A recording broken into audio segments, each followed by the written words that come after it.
श्रोते हो नमस्कार. आजच्या कोरोना वृत्त विशेष या कार्यक्रमात आपलं स्वागत. आजच्या कोरोना वृत्त विशेषमध्ये आपण ऐकणार आहात ब्रिटन आणि आफ्रिकेत आढळून आलेल्या नव्या कोरोनाचा प्रसार भारतात होऊ नये यासाठी हाती घेण्यात आलेल्या उपाययोजना आणि हा नवा कोरोना किती घातक आहे याविषयी केलेलं विवेचन. श्रोते हो, ब्रिटन आणि आफ्रिकेत कोरोनाचा नवा प्रकार किंवा नवा स्ट्रेन आढळण्यानं जगात चिंतेचं वातावरण आहे.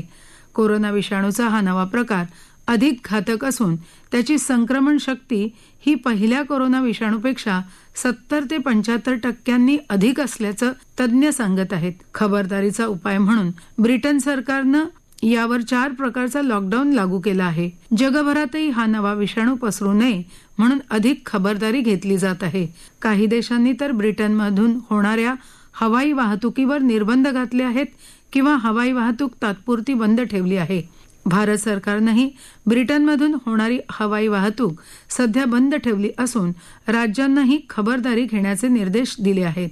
25 नोव्हेंबर ते 23 डिसेंबर या काळात ब्रिटनहून आलेल्या प्रवाशांची तपासणी करण्यात येणार असून त्यांची RT-PCR चाचणी करण्याचे निर्देशही केंद्रानं राज्यांना दिले आहेत. कोरोनाच्या नव्या स्वरूपाचा विषाणू भारतात पसरू नये यासाठी केंद्र आणि राज्य सरकारनं काय उपाययोजना केल्या आहेत, संबंधित यंत्रणा यासाठी कशा प्रकारे काम करणार आहे याविषयी आरोग्य पत्रकार चैतन्य देशपांडे यांनी माहिती दिली आहे. ऐकूया की ह्या नवीन स्ट्रेनचा धोका ह्या अनेक लहान मुलांना, या देशातल्या छोट्या मुलांनाही होऊ घातलेला आहे. तर आपल्याकडे केंद्र सरकारने यासाठी काही निर्देश जारी केलेले आहेत, ज्याला की आपण स्टँडर्ड ऑपरेटिंग प्रोसिजर म्हणजे SOP या नावाने ओळखतो. Ministry of health and family welfare म्हणजे आपली केंद्र सरकारची आरोग्य मंत्रालयातर्फे निर्देश जारी करण्यात आले आहेत. हे निर्देश जे आहेत हे मुख्यत्वे करून 3 भागांमध्ये देण्यात आले आहेत. पार्ट A म्हणजे इंटरनॅशनल एअरपोर्ट, जे आंतरराष्ट्रीय विमानतळ आहेत त्यांच्यासाठी पार्ट A मध्ये निर्देश देण्यात आले आहे. पार्ट B मध्ये ब्युरो ऑफ इमिग्रेशन यांनी काय करायला पाहिजे त्यांच्या स्तरावर त्याची माहिती देण्यात आली आहे.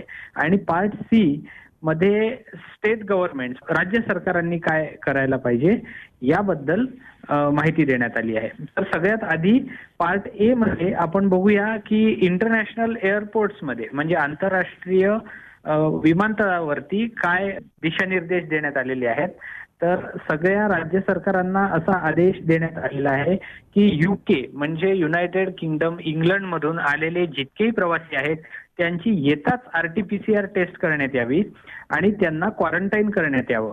त्याच्यानंतर यापैकी जे पॉझिटिव्ह निघतील त्या सगळ्यांचे नमुने हे पुढच्या टेस्टसाठी, म्हणजे पॉझिटिव्ह जे निघतील ते कोरोना पॉझिटिव्ह असतील, परंतु कोरोनाचा नवीन स्ट्रेन त्यांच्यामध्ये आहे का हे माहिती करण्यासाठी नॅशनल इन्स्टिट्यूट ऑफ व्हायरॉलॉजी म्हणजे NIV पुणे यांच्याकडे पॉझिटिव्ह रुग्णांचे नमुने परत नव्याने पाठवण्यात यावे, जेणेकरून दुसरा जो स्ट्रेन निघालेला आहे तो त्यांच्यामध्ये आहे का हे आपल्याला ओळखता येईल. दुसरी गोष्ट म्हणजे इमिग्रेशन, ब्युरो ऑफ इमिग्रेशन मध्ये त्यांना असं सांगण्यात आलेलं आहे की गेल्या 25 नोव्हेंबर ते 23 डिसेंबर या दरम्यान UK आणि इतर देशांमधून जे नागरिक भारतात आले त्या सगळ्यांची एक यादी बनवून ती यादी जी आहे ती एअर सुविधा नावाचं एक पोर्टल आहे आपल्या गव्हर्नमेंटचं, ब्युरो ऑफ इमिग्रेशनचं वेब पोर्टल, त्यावरती टाकायची आहे. आता याचं कारण का? कारण की सगळ्या राज्य सरकारांना आणि महानगरपालिकांना या पोर्टलवरनं ही यादी जी आहे ती एक्सेसिबल राहील, म्हणजे दिसेल. मग याचा फायदा त्यांना काय होईल? सर्वेलन्स त्यांना करता येईल. सर्वेलन्स म्हणजे या सर्व 1 महिन्यामध्ये UK वरून आलेले जे प्रवासी आहेत त्यांचा पत्ता लावून त्यांची टेस्ट करणे, हे एक महत्वाचं काम जे आहे सगळ्या राज्य सरकारांना देण्यात आलेलं आहे. डिस्ट्रिक्ट सर्वेलन्स ऑफिसर यासाठी प्रत्येक जिल्ह्यामध्ये नियुक्त करण्यात येतील असा केंद्र सरकारचा आदेश राज्य सरकारांना दिलेला आहे. आता ही जी SOP आहे ही जारी केल्यानंतर आता राज्य सरकारांनी सुद्धा आपापल्या महानगरपालिकांना आणि जिल्हाधिकाऱ्यांना हे आदेश दिलेले आहेत की गेल्या महिन्याभरामध्ये जे UK मधून आलेले लोक आहेत त्यांची आपल्याला चौकशी करायची आहे. नागपूरमध्ये ही चौकशी सुरू झाल्यानंतर काल एक व्यक्ती 28 वर्षाचा जो UK वरून आला होता मागच्या महिन्यामध्ये तो पॉझिटिव्ह निघालेला आहे. पॉझिटिव्ह निघालेला असला तरी त्याच्यामध्ये कोरोनाचा नवा स्ट्रेन आहे की नाही हे अजून स्पष्ट व्हायचं आहे. त्यासाठी त्याचे नमुने हे NIV पुणेला पाठवण्यात आले आहे आणि त्या नमुन्यांबद्दल अजूनही रिपोर्ट येणे बाकी आहे. जर या व्यक्तीचा रिपोर्ट पॉझिटिव्ह तर आला तर असं लक्षात येईल की आपल्या भारतामध्ये सुद्धा या कोरोनाच्या नवीन विषाणूचा जो आहे तो प्रभाव झालेला आहे. श्रोते हो, ब्रिटनमध्ये कोरोना विषाणूचा नवा स्ट्रेन आढळून आल्याच्या पार्श्वभूमीवर मुख्यमंत्री उद्धव ठाकरे यांनी राज्यात 5 जानेवारीपर्यंत महानगरपालिका क्षेत्रात रात्री 11 ते सकाळी 6 वाजेपर्यंत संचारबंदी लागू केली आहे. त्याचबरोबर संपूर्ण युरोप आणि मध्य पूर्व देशातून येणाऱ्या सर्व प्रवाशांना ते विमानतळावर उतरल्यापासून 14 दिवस संस्थात्मक क्वारंटाईन करण्याचा तर अन्य देशातून येणाऱ्या प्रवाशांना होम क्वारंटाईन करण्याचा निर्णय राज्य शासनानं घेतला आहे. कोरोनाच्या या नव्या विषाणूमुळे राज्यात अधिकची खबरदारी घेण्यात येत असून पुढचे काही दिवस सर्वांनी सतर्क राहण्याचे निर्देश देण्यात आले आहेत. 25 नोव्हेंबर ते 23 डिसेंबर दरम्यान ब्रिटनहून आलेल्या प्रवाशांची माहिती गोळा करून त्यांचीही कोरोना चाचणी केली जाणार आहे. कोरोनाचा नवा स्वरूपाचा विषाणू भारतात पसरू नये यासाठी परदेशातून विशेषतः ब्रिटन आणि युरोपातून येणाऱ्या प्रवाशांची तपासणी करण्याकरता राज्य सरकारनं नेमकी काय व्यवस्था केली आहे याविषयी राज्य आरोग्य सर्वेक्षण अधिकारी डॉक्टर प्रदीप आवटे यांनी माहिती दिली. ऐकूया. कोरोना विषाणूमध्ये आता जो एक बदल लंडन शहरामधील आणि इंग्लंडच्या काही भागातील रुग्णांच्या मध्ये दिसून येतो आहे तो म्हणजे त्याच्या प्रसाराचा वेग वाढला आहे असं काही तज्ज्ञांचं मत आहे. अर्थात प्रसाराचा वेग जरी वाढलेला असला तरी त्यामुळं हा आजार अधिक गंभीर झालेला आहे किंवा त्यामुळे मृत्यूचे प्रमाण कमी वाढलेलं आहे अशातला काही भाग नाही. त्याच्या एका अर्थानं गंभीरतेमध्ये कोणताही वेगळा बदल झालेला नाही हा त्यातला अत्यंत महत्वाचा भाग. परंतु जेव्हा प्रसाराचा वेग वाढतो तेव्हा अधिकाधिक लोकसंख्येला वेगाने लागण होण्याची शक्यता वाढते आणि हे लक्षात घेऊन इंग्लंडमध्ये लॉकडाऊन अत्यंत कडकपणे काही विशिष्ट भागामध्ये लागू करण्यात आला. युरोपमधल्या काही देशांनी इंग्लंडच्या सोबत आपला प्रवास विमान प्रवास खंडित केला आणि त्याच पद्धतीनं भारतानं देखील 22 डिसेंबरच्या मध्यरात्रीपासून ते येणाऱ्या 31 डिसेंबरच्या मध्यरात्रीपर्यंत इंग्लंड सोबतची आपली विमान सेवा खंडित केलेली आहे. या सगळ्या पार्श्वभूमीवर आपण इंग्लंडमधून आलेले जे प्रवासी आहेत त्यांचं विशेष सर्वेक्षण करत आहोत. हे विशेष सर्वेक्षण आपण का आणि कसं करतो आहोत? आता जे विशेष सर्वेक्षण आपण राज्यामध्ये करतो आहोत त्याच्यामध्ये 25 नोव्हेंबर 2020 ते अगदी आजपर्यंत जे प्रवासी इंग्लंडवरून आपल्याकडे आले आहेत भारतामध्ये आणि विशेषतः महाराष्ट्रामध्ये जे मुंबईमध्ये उतरले त्यांची यादी ही विमानतळ आरोग्य अधिकाऱ्यांकडून राज्याला प्राप्त झालेली आहे.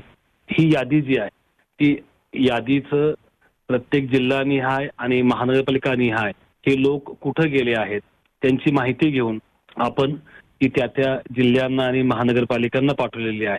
त्या ठिकाणी या प्रवाशांचा शोध घेणं, जर त्यांना इथं आल्यापासून अजून 28 दिवस पूर्ण झाले नसतील तर त्या सगळ्यांची RT-PCR चाचणी करणं आणि जर ही चाचणी पॉझिटिव्ह आली तर या सर्व रुग्णांना जे दुसरं सॅम्पल आहे ते राष्ट्रीय विषाणू विज्ञान संस्था पुणे इथं पाठवून त्याच्यामध्ये त्या विषाणूच्या रचनेमध्ये काही जनुकीय बदल झालेले आहेत का किंवा जो विषाणू या रुग्णांच्या शरीरामध्ये सापडतो आहे तो इंग्लंडमधल्या या बदललेल्या विषाणूशी मिळता-जुळता आहे का याची पाहणी करण्यात येईल आणि त्याच्या अनुषंगानं योग्य ती खबरदारी घेण्यात येईल. त्याचबरोबर हे जे पॉझिटिव्ह रुग्ण आहेत त्यांचे जे संपर्कातल्या व्यक्ती आहेत तर त्यांची देखील तपासणी आपण करणार आहोत. त्यांना देखील क्वारंटाईन करणं, त्यांच्यामधील काही जणांना जर लक्षण असली तर त्यांची टेस्ट करणं आणि त्याशिवाय सर्व कॉन्टॅक्टची संपर्कात आल्यापासून 5व्या ते 10व्या दिवशी टेस्ट करणं या सगळ्या गोष्टी आपण करणार आहोत की जेणेकरून